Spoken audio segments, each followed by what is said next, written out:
Welcome with another tutorial ni Teacher M. So kung hindi pa kayo nakapag-subscribe, please hit the subscribe button para lagi kayong updated sa mga bagong tutorials na ituturo ko sa inyo. So in my previous videos, ang aking in-explain at diniscuss ay about sa paano gumawa ng term paper at research paper.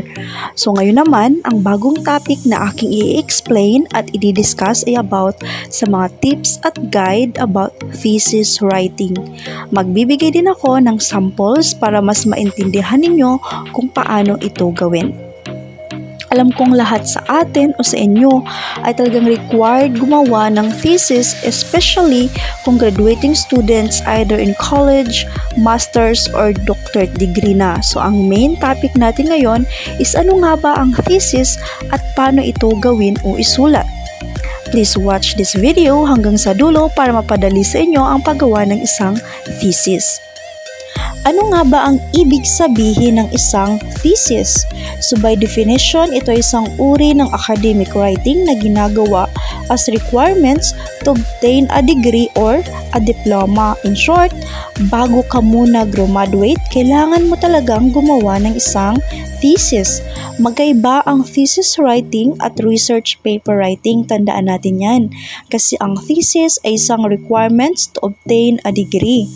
Ginagawa mo ito bago ka makagraduate, samantalang ang research paper naman ay isang academic writing, usually requirements lang ito ng isang particular subject. There are things na dapat nating i-consider before natin isulat ang isang thesis. So ang pinakaunang step sa paggawa ng thesis is kailangan nating pumili ng isang topic o ang tinatawag na research problem. Sa pagpili ng topic, make sure na latest ito o isang recent problems that needs to address. For example, sa kinakaharap natin ngayon which is the COVID-19 pandemic. So ano ang mga problemang kinakaharap natin ngayon? Pangalawa, you need to choose topic that suits your interest. For example, gustong-gusto mong malaman kung ano ang epekto ng modular distance learning, effective ba ito, or anong mga complications sa pagpapatupad nito. Magandang topic yan. Next, dapat yung topic mo is relevant sa kasalukuyang mga pangyayari. Huwag kang pumili ng topic na out of nowhere or mga walang patutunguhan kasi your thesis should answer a particular problem. Is it beneficial to everyone? Yan yung dapat mong i-consider. Next is choose a more specific topic yung hindi mahirap i-research. So yun yung mga dapat nating tandaan before natin isulat ang isang thesis. And now let's proceed na sa thesis format. Lagi nating tandaan ang thesis format ay magkakaiba depende sa bawat schools or institution. So kadapat kailangan lamang nating sundin ang prescribed format ng inyong schools. So ang ipapakita ko sa inyo ay guide lamang sa isang basic thesis format. So in a thesis format, unang-una isang title page.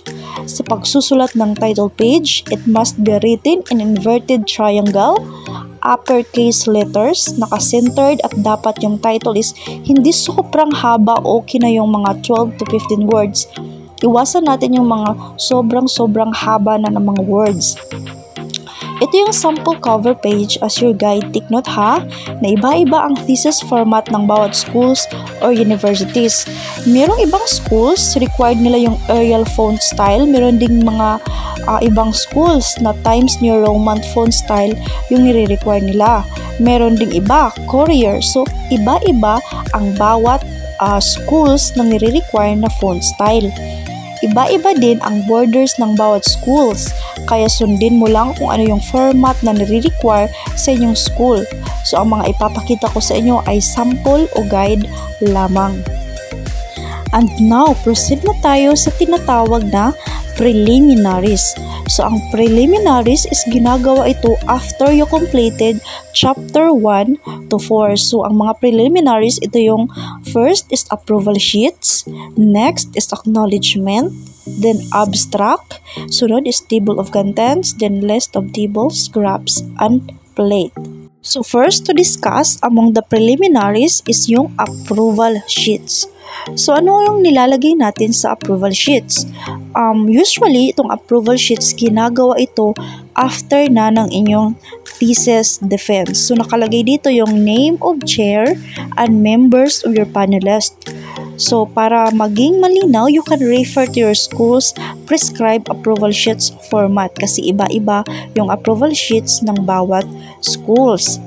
Pangalawa is yung acknowledgement. In this part, pwede mong ilagay ang lahat ng mga taong nagbigay inspirasyon, lakas, or kung sino mang tumulong sa'yo in making your thesis. So first in the list is dapat talaga nating pasalamatan is of course our Almighty God for the wisdom, strength at sa lahat-lahat. Next is parents. Of course, hindi talaga natin makakalimutan sa paglalagay ng ating parents dun sa ating acknowledgement. Of course, for their financial, emotional support and for their unconditional love. Yun talagang dapat hindi natin kalimutan. Then if you are married, include mo din yung mga anak mo, yung asawa mo, then kailangan mo din ilagay yung thesis advisor mo for his or her efforts sa pag-guide, sa pag-edit at sa pagtulong niya sa'yo throughout your thesis journey.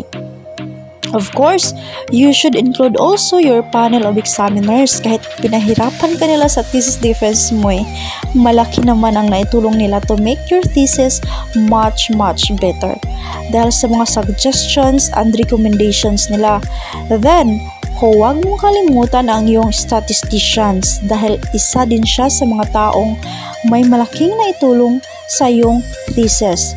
And then, you can include anyone na naging part ng iyong thesis journey na nagbibigay sa iyo ng inspirasyon sa paggawa mo nito. So, after sa acknowledgement is yung tinatawag na abstract. So, abstract is somehow a short summary of your entire thesis. Maikli lamang siya pero malaman. Nandito na yung methods, data, respondents, yung results, mga significance, implications, conclusions of your study. Then you don't need to include flowery words. Ilagay mo lamang ang mga importanteng mga detalye. So, meron ako ditong nilagay na sample of an abstract, maikli lang pero malaman. So, ito yung magiging guide ninyo kung paano gumawa ng isang abstract. Tandaan natin, ang abstract ay isa lamang short summary at hindi na kailangan ng mahaba-habang mga words na mga hindi na kailangan ilagay. And now, proceed naman tayo sa table of contents. Actually, itong table of contents, depende ito sa nakapaloob sa iyong thesis. So, itong ipapakita ko is guide lamang ito kung ano yung pagkakasunod-sunod. At ngayon, let's come up now sa chapter 1. So, sa chapter na ito, nakapaloob ang introduction, review of literatures, conceptual framework, statement of the problem, significance of the study, scope and limitation, and definition of term. So first in the list is ang tinatawag na introduction. So usually, ang introduction is composed of 3 to 4 pages. So sa introduction, dapat maglagay ka ng mga sufficient background information about your topic. For example, if your topic is all about modular distance learning, you need to search for information about modular distance learning and then discuss why you choose this topic. Bakit ito yung napili mo and the main purpose of your study. So in review of related literature, mostly 4 pages or more ito yung collections of relevant and significant research na related sa topic na napili mo. Pwede kang mag-present ng minimum of 15 literatures na dapat again related sa study mo. Make sure na hindi masyadong behind ang date of study which is not beyond 10 years. Make sure na wala kang nilalagay na related literature na walang connection sa study mo kasi during defense, dito mo magagamit ang mga related studies tulad ng pag-mention mo ng according to a study conducted by. Pag mga ganyan, deserve a support sa iyong ginawang study. Next is ang conceptual framework. So ito yung tinatawag na research paradigm that serves as basis sa iyong ginawang thesis. So this can be presented in IV or independent variables and the D or V dependent variables, or pwede ring input process output model. So I'll show you a sample of an IPO conceptual framework. So tandaan, sample lang po ito or guide lamang po ito ng isang conceptual framework. On the other hand, meron din tayong tinatawag na theoretical framework. So ito yung mga theories that related to your topic. So magsasite ka ng isang theory na pinaka-related sa study mo, then discuss how this theory relates sa topic mo. Ang kaibahan ng theoretical at conceptual is yung theoretical, yung basis ng yung study is more on theories, while yung conceptual ito yung own model of variables, depende sa kung ano ang mga variables needed sa yung study. Again, conceptual framework is your own model of variables, depends sa mga variables na kailangan mo sa iyong study. Next is ang tinatawag naman na statement of the problem. So dito, kailangan mong ilagay ang objectives of your study or yung research question mo. So para maging malinaw, naglagay ako ng sample statement of the problem as your guide. So after the statement of the problem, proceed na tayo sa tinatawag na significance of the study. So dito, ilagay mo kung sino-sino ang mga taong makaka-benefits from your study at kung paano sila makaka-benefits dito. Example, paano makaka-benefits ang mga teachers, parents, students, or future researchers mo sa ginagawa mong thesis. So with this, I'll give you sample of a significance of the study. After the significance of the study, proceed na tayo sa tinatawag na scope and limitations. So dito, nakalagay yung boundaries ng yung study, who is your participants or respondents, saan at kailan mo gagawin ang yung study. So magpre-present ulit ako ng sample as your guide and reference. Sa last part ng chapter 1 is ang definition of terms. So dito, you define important terms na ginagamit sa iyong study. So remember na it should be arranged in an alphabetical order. So yung mga words or mga terms na i-define mo is depende sa kung ano yung mga importanteng dapat mong i-highlight sa iyong study.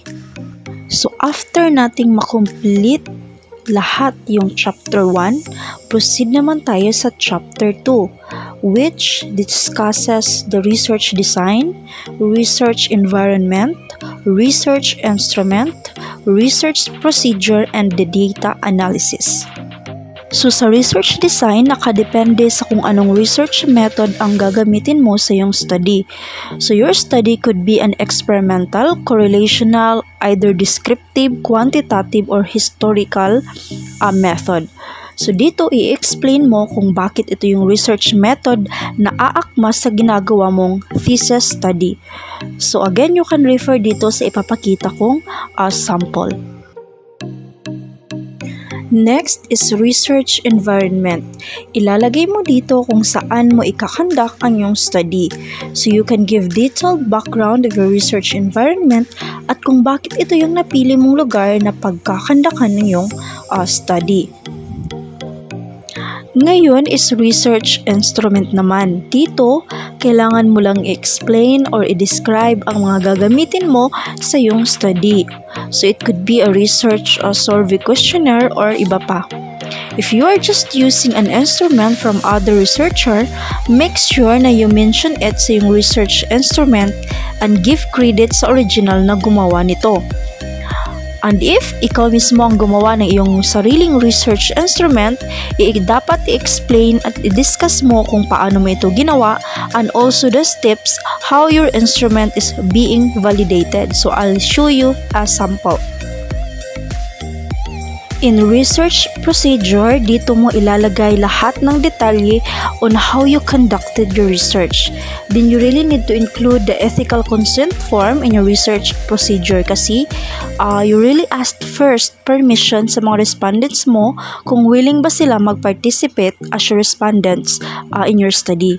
Basta include all the details from beginning to end on how you conducted your research. So yan yung ilalagay mo sa research procedure. In data analysis, this part is ipapaubaya mo na sa yung statistician kasi sila yung mag-a-analyze ng mga data from respondents and sila din yung mag-guide kung anong mga statistical tools ang kailangan in analyzing the data from your respondents. After the data has been analyzed, proceed na tayo sa chapter 3 which is ito na yung results and discussion. So dito, i-discuss mo lang ang naging resulta ng iyong ginawang study. You can support your results with some related literature na kaparihan ng naging results sa ginawa mong study. Describe all the tables, the graph, or charts, or any that represents your results. Don't forget to include supporting evidence from related researchers. Naglagay ako ng mga guide na makakatulong in making your introductory sentence sa results and discussion ninyo. So sana ay makatulong ito. After completing chapter 3, punta naman tayo sa chapter 4. So this chapter includes the summary, findings, conclusion, and recommendation based on the results of the study. So first, in summary, ilalagay mo dito yung maikling statement about the main purpose of your study, the respondents, the procedure of the study, the statistical data used, methods used in the study, and the research instrument and the sampling design. Sa findings and conclusions, they are always parallel to each other. So your conclusion should depend on the finding. So dapat magkapareho sila. Kung ano yung findings mo, nakadepende doon yung conclusions mo. In recommendation, sometimes may mga study na hindi na needed ng recommendation, pero most of the research study is meron talagang recommendation. So ilagay mo dito yung mga bagay na nais mong i-recommend that is based on the results of your study. And now, pag nakarating kayo sa part na ito, parang sobrang ginhawa sa pakiramdam. Kasi after sa mahaba-habang proseso sa paggawa ng thesis, masasabi mong finally, nasa last part na ako and naitaguyod ko ang thesis ko. So in references, ilalagay mo dito lahat ng naging source mo in conducting your research. In my previous video, sinabi ko na keep track of your references materials so you can cite them and build your references later. So merong mga free citation generator to create citations nang hindi ka na mahirapan sa paggawa ng references. So you can use APA Citation Generator or MLA Citation Generator. So, meron akong isang helpful tips na talagang magagamit nyo in making your thesis at sobrang malaki ang maitutulong ito in polishing and editing your thesis. So, you can use Grammarly. Pwede nyo itong ma-download in your PC or laptop. Sobrang nakakatulong nito lalo na sa pagko-correct ng mga misspelled words, mga grammar, and more. You can also use a plagiarism checker to avoid plagiarism sa thesis mo. And kung naabot mo ang part na ito, I just want to say congratulations and good luck in your thesis journey. I know mahirap sa umpisa pero kapag nagpursige kang gawin at pinaghirapan mo talagang gawin, you can really make it. Thank you for watching this video. Sana nakatulong ito sa paggawa mo ng thesis and please hit the subscribe button para lagi kayong updated sa mga bagong tutorials na ituturo ko sa inyo. You can comment down below sa mga new topics na gusto nyong i-discuss at i-explain ko. And that's all. This is Teacher M. See you next time!